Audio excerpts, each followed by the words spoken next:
Socioeconomic effects management plans are a framework that we've developed to ensure that the effects of liquid natural gas developments in a community take into account all the effects that a community may face when that development comes to its doors. So what a socioeconomic effects management plan does is it lays out sort of the time frame and the expected impact that a proposed liquid natural gas project of this size would have on a community. So what effect is that going to have on your hospital, your policing, your traffic, your roads? If the project goes through LNG Canada to Kitimat, it's anticipated that the build-out's going to require probably 3,000 workers to be housed in Kitimat for maybe a 9-month or 1-year period.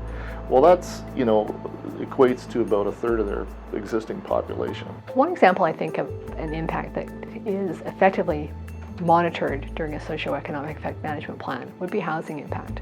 How many contractors are actually arriving? What's the timing of the arrival of those individuals? How many people will be working on site at any given time? And as that changes, we will be able to inform the community as to what the impacts of the project are.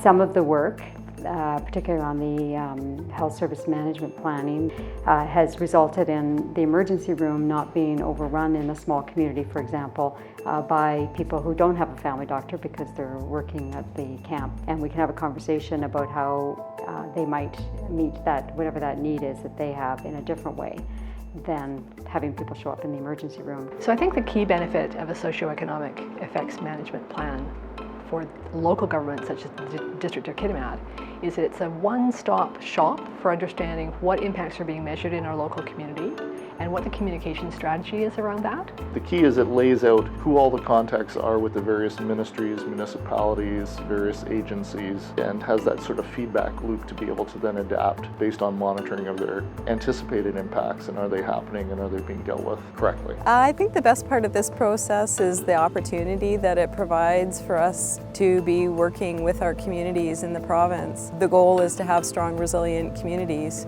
and this is one more example where we get to demonstrate that with them.